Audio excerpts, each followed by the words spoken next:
What's up, everyone, and welcome to Clear Talk. It's fire pit time. So it's July 5th.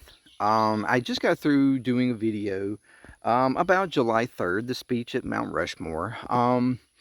And now I'm going to talk about July 4th. All right. In this video, we're going to talk about remembering July 4th, 2026. Okay. So thank you very much for joining me here. Again, all the links in the description down below for this channel, my other channels. Check them out. Consider subscribing, like, share, all that good stuff. All that's free for you. Helps out the channels tremendously to help it grow and go further to more people. If you would like to contribute even more, there's Patreon, there's merch. Check out those links as well. If you'd like to, just to support any way, any support you give is very much appreciated. Thank you very much. And if you're returning, you're freaking amazing. Welcome back. I think I forgot to say that in the previous video. I feel so bad. But again, you're amazing. You're amazing. You're amazing. So welcome back. All right. So July 4th, 2026, 250 years. And I think there's going to be some extremely divisive memories about this day.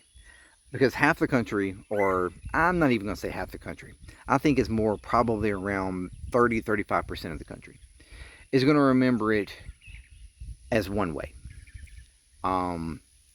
As everything, in their opinion, going exactly the way they want it to go. With the exact leader that they have. Saying the exact things that they want to hear. Doing the exact things that they want done. Hurting and hating on the exact people that they want hurted and hated on. And then the rest of the country is going to remember it as a very painstaking day. Where reality of the fact that 250 years in from the origin of this country, the signing of the Declaration of Independence and the creation of the Constitution and everything that went forward, the idea of a progressive nation that would grow and move with the times and be more encompassing and accepting and give more freedoms and more to everybody. That is sorely sorely being stripped away, or at least an attempt to be stripped away by that previously mentioned group of people. In the midst of the celebration stuff going on with the Freedom 250, there was apparent chaos that ensued with continuation because of the hot temperatures and heat, and apparently just for what seems to be pretty bad design and planning for the National Mall and the Great American State Fair and the way that things are set up. I mean, we've talked about all the stuff that was previously happened, inclement weather issues, the heat, power issues, things not working properly. Yesterday, though, encompassed even just all of that together. Heat was causing droves of people to be sent to the medical tent. The fact that you can't even bring in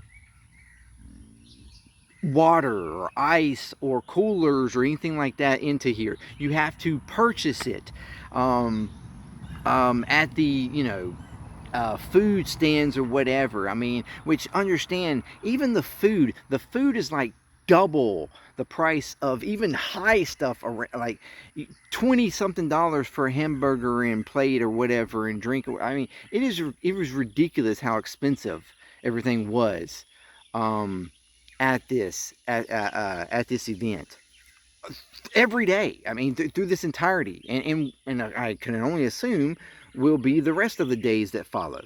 I mean, even the great Make America Great hats and stuff, like $40 or something, or $30 or whatever. Freaking Freedom 250 shirts and jerseys for like $200. This shit is expensive. Okay, I don't like.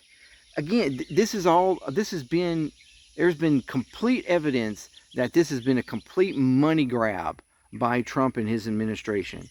Um, I mean, that was part of the reason why some of the states that opted out is because the expense, the amount that it would cost, just to put up a booth there was, I mean, just ridiculous.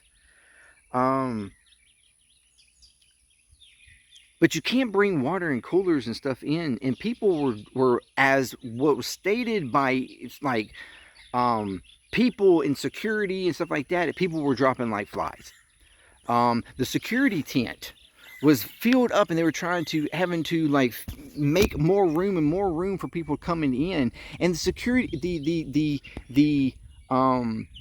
the emergency tent, health tent or whatever, didn't have AC itself. There was no AC set up for any of this event. For any locations where people could go and like take a breath and get some AC, cool down, whatever. I mean, and you wouldn't let people in with drinks and coolers and stuff. How do you expect people in what is currently one of the hottest spells that this country has had in a while? Temperatures are well above normal, and you have not prepared and allowed for that. That's one problem. Okay, that's one problem. And then on top of that, because of inclement weather, you had severe weather come through, winds, storms, rain.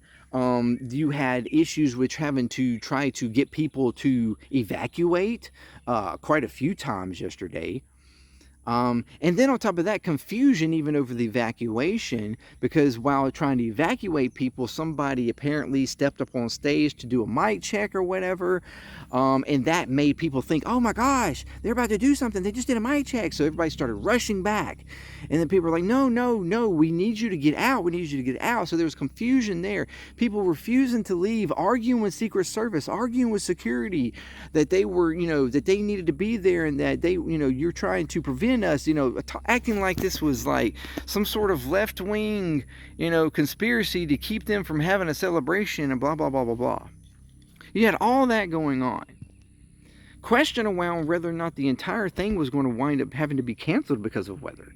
I mean, there was lightning and stuff going on.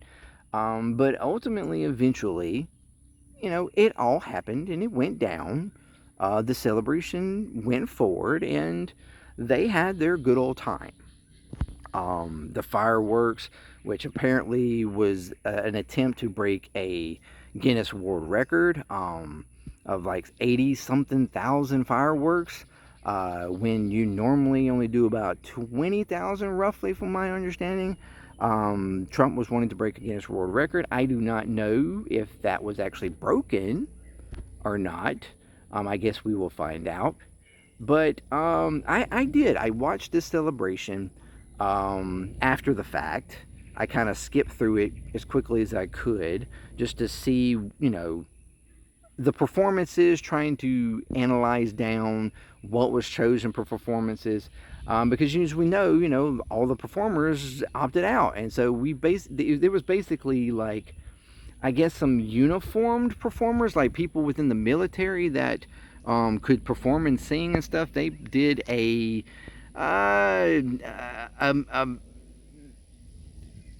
whole section of songs. Some songs I question whether or not they even got permission to use. That is going to be something to find out here probably in the coming days as well. But and trying to understand why they chose some of those songs. And maybe I'll do a breakdown about that in another video this week, later on in this week. I don't know, but that was very interesting. But the fireworks went off. It seemed like just a whole shit ton of fireworks. Like it's just fireworks going off with no real like attempt at doing anything but exploding. Like I mean, there were a couple of moments here and there that they seemed to try to organize it around the music. only in a dynamic kind of way. Like whenever the music was big and broad, the fireworks would be a little bit bigger and broader, but like there was no real like distinctive, interesting, unique design to the fireworks, honestly. So I mean, it's whatever. At the very end, though, the last few moments of the fireworks were so chaotic. It was as if they were trying to explode as many off as they possibly could, as fast as they could. It literally just looked like a smoke bomb. You couldn't even see the fireworks. It was just nothing but smoke. And that was it looked like a bomb was going off. It really did. Some people probably thought that was amazing. I thought it was a bit disturbing almost, a little weird. Like it wasn't appeasing to me, but whatever. That's all subjective. Um, but it happened. It went off. But in the midst of all this going on yesterday, and they getting their event, okay, and it actually happening. Trump was determined to have it happen because he was certainly not going to let it not happen, and that just be like his legacy that he did not go through with it. So bravo on him on that, I guess. But in the midst of that, you had in Washington a group called, I think, the Proud, what was it, the Proud Men or Proud something group, which was basically a pride, far right wing pride group of individuals marching through Washington, in uniforms, face masks covered up, holding American flags, Confederate flags, all kinds of stuff. I mean, it was,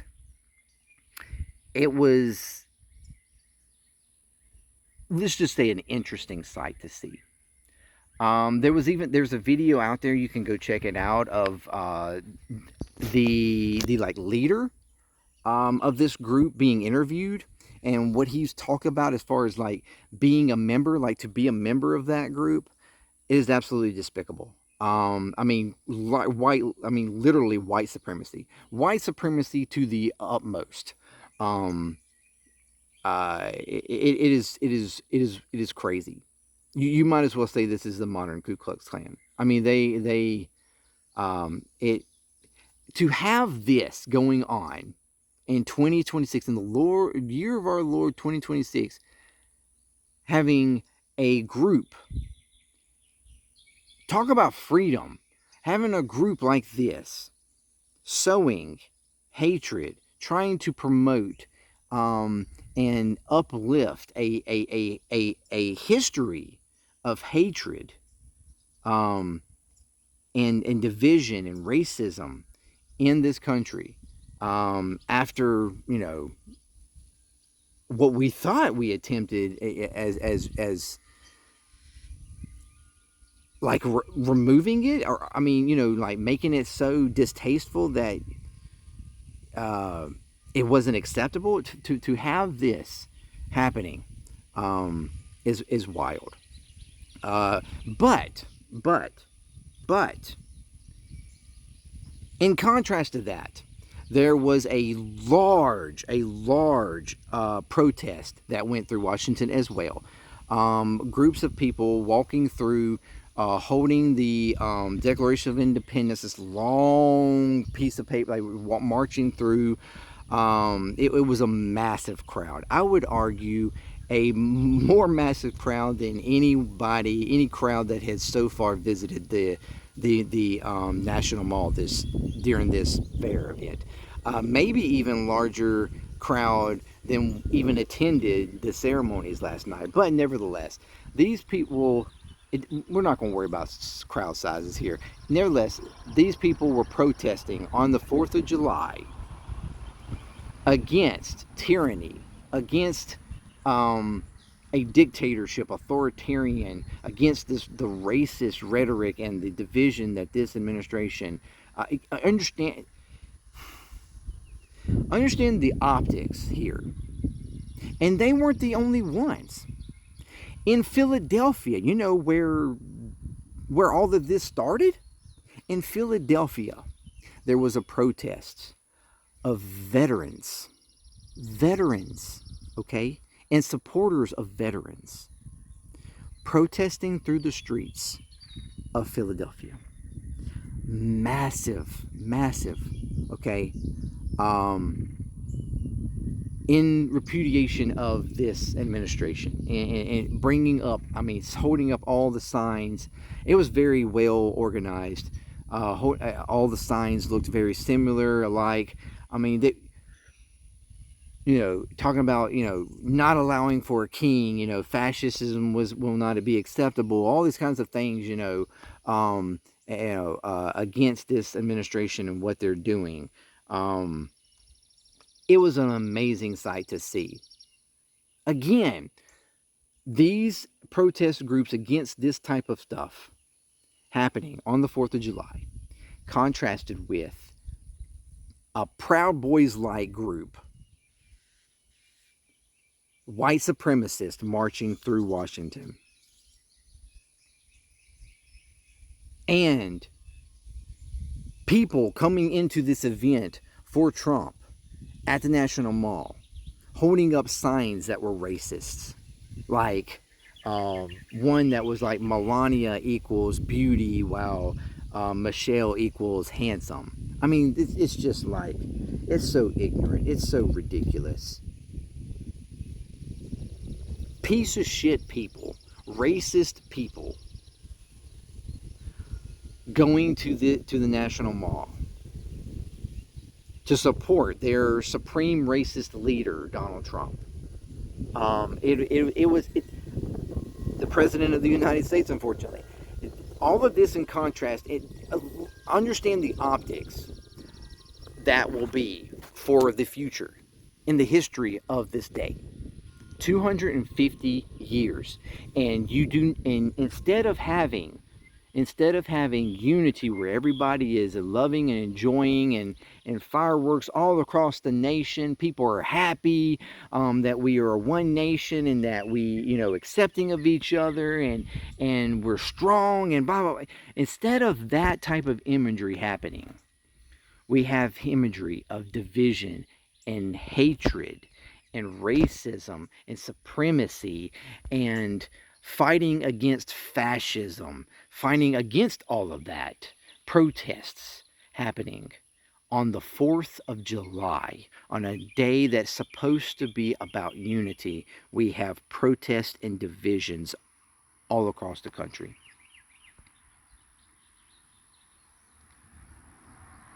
That is what this day will be remembered for. In the future, history will be writing 250 years. This is what was happening.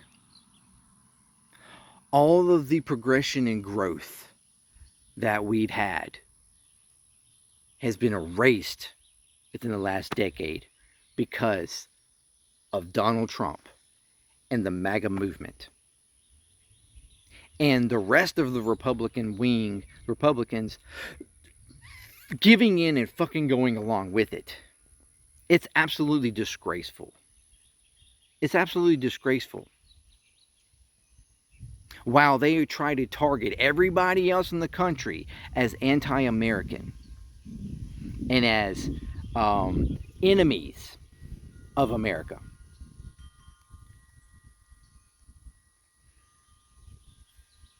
And you've quite literally divided this country, arguably more than ever before. And I know that's a hard argue. There have been some pretty divided moments in our history.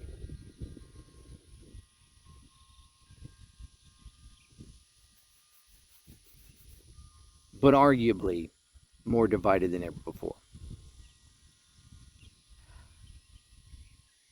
That should be disgraceful. That should be disgraceful to even Trump and MAGA. That they have divided, that they have sown, that what they are trying to push for this country has caused so much division, has caused so much frustration and vitriol for what they are doing. I mean,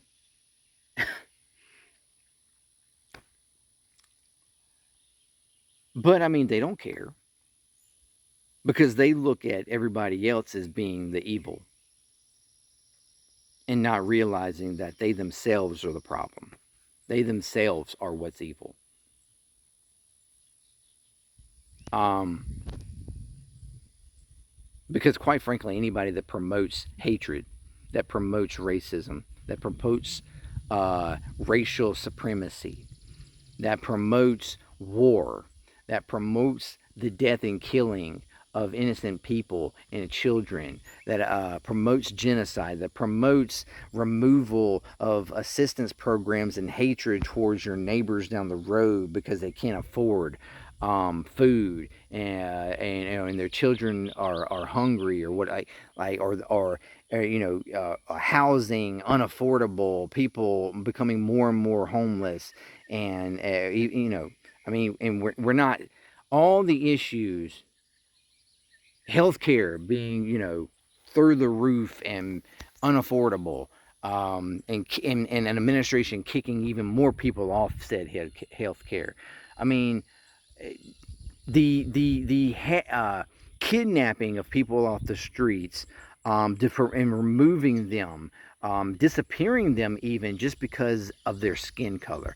I mean, anybody that supports that, um, I'm sorry, but you are the problem.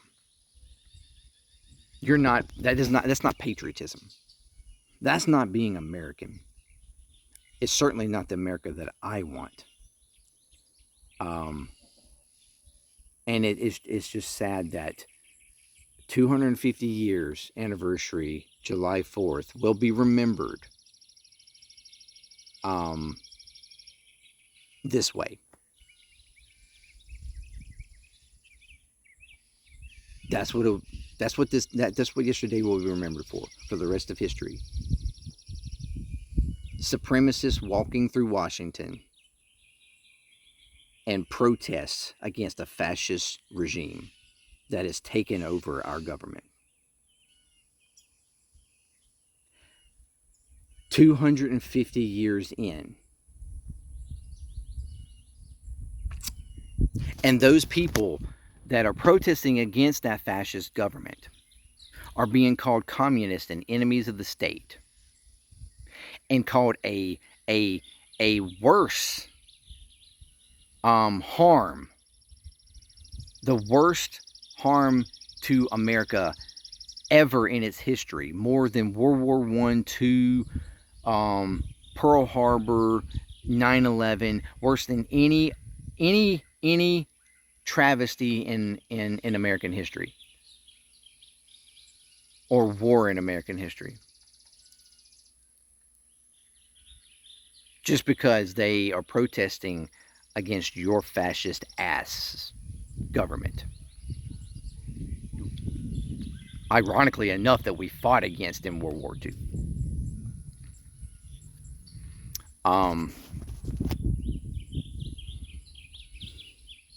This is a sad day. Or yesterday was a sad. This is a sad day too. Every day is a sad day right now. This is a sad history. So yeah, you want to know what is going to be remembered? How this day yesterday was going to be remembered? That's how it's going to be remembered. When is it going to change? When are we going to actually be unified? When are we actually going to start helping people and start doing policies and and electing individuals into our government that actually care and represent us, that actually care about our livelihoods and our health, and and and providing a system and way of life that actually can allow us to actually allow everybody the ability to pursue happiness. Because after 250 years, that still has not happened. While we're celebrating it as being like the, longest democracy in history. And after 250 years, you haven't been able to fix these problems. Doesn't show you as very successful, does it? It certainly doesn't show you being very successful as a democracy while you're trying to control elections and trying to become an authoritative dictator. Thank you very much for joining me. Let me know what you think. Until next time, peace. ClearTalk, I'm out.